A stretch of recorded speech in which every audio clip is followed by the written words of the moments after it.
now go to Manenberg in Cape Town, because earlier we spoke to a reporter, Ayesha Ismail, who was telling us about a soup kitchen that was dishing up some warm meals to those that are in need in that community. But there are new developments now. There's a tip-off that police have received that there was a house in that area that was storing drugs. Ayesha joins us now live from Manenberg. Ayesha, good afternoon to you once again. So the last time we spoke, you were at that soup kitchen, several members of the Manenberg community receiving those warm meals. There are now new developments. What can you share with us? Well, the food is now being served and the kids have now all run into their houses because the police, acting on a tip-off, came and raided some of the houses here. They were told that there was some drug dealing going on. They managed to confiscate some drugs. They were then pelted by some members of the community. And as you can see, the police are now coming to approach us.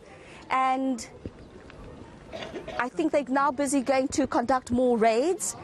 And as you see, the police are now talking to the guest that was supposed to join me now, Leslie van Rooyen, who is the person who initiated the fooding scheme. And I'm just going to ask Leslie what the policeman said to him. Leslie, what did the policeman They was asking, what are you doing here? And I just said it's about the LGBTI community, that giving food to the community at large who are so hungry, and that we can't help. It was a tip-off in Manenberg, because we have to see to our people who are so hungry in Manenberg. And this go on for a very long time. But this area is well known for drug dealing and gangsterism, right? Correct. It's in the heart of the hard livings, and at the back is the Americans. So this is the den of the drug lords, and where people are doing drugs and all those things. Now, we were talking earlier about the soup kitchen and how this came about, but then people were also talking about the fact that they were promised food parcels. What happened to that? Food parcel was promised to a lot of people in Manenberg. We didn't know about it because we did confront the local councillor, Bonita Jacobs, and she don't know about any food parcels. But this was about individual people who just go around and tell about that there will be issues food parcels out in Manenberg, and it was a hoax. But you were telling me earlier how poor people are in this area and how hungry the children are. Where do you get the food from? Yeah, Aisha, they are very, as you can see before, early on, they are very hungry, and we have these almost 400 kids this morning, and we get food from special donations, special sponsorship, special the Super Troopers, Mike and Karen, Frank, Julie's, the young people at work, and Rainbow of Hope Foundation, yeah. And we get it from other people as well, yeah.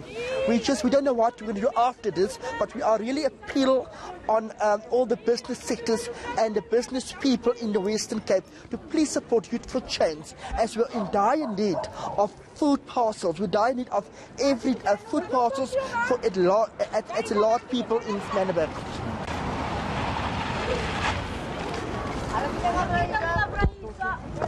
And as you can see here, more police are now arriving, and it's quite unsettling to be here because people have now gone into their homes. Yeah. Of course, we are experiencing a lockdown, and earlier there were lots and lots of people on the street where they were supposed to be inside their homes. Yeah. But the reason why the police are here is not to enforce the lockdown, but because they are acting on a tip-off that some people were dealing in drugs, and they've now come to find those people. And as I said earlier, they did find some drugs. They're not giving up because they believe that there's more drugs around here. And as you can see, more and more police are arriving, and it would appear as if this operation is going to go on for quite some time. And it's quite a pity that, you know, on the one hand, people are dealing with a lockdown, people are dealing with trying to get food, trying to come to the soup kitchen, but at the same time, they also need to deal with gangsterism and drugs. And as I said earlier, that Manenberg has become synonymous with gangsterism and drugs. Yeah. But there are people that are doing good things in this community, like the churches, like the mosques, like the other NGOs, and of course, the LGBTQI plus community doing their bit to help people, to feed people during the lockdown. Yeah, and I want us to just quickly stay with those visuals, Ayesha, because so the police have found the drugs. Have they arrested anyone yet?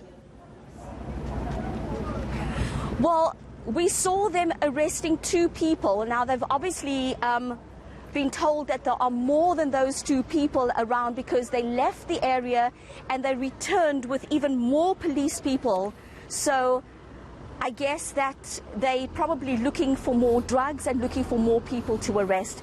I've also seen that the people that are here are from the South African Police Service's anti-gang unit. There's also ordinary police around, as well as the City of Cape Town's law enforcement unit. So it's quite a big operation going on as we speak.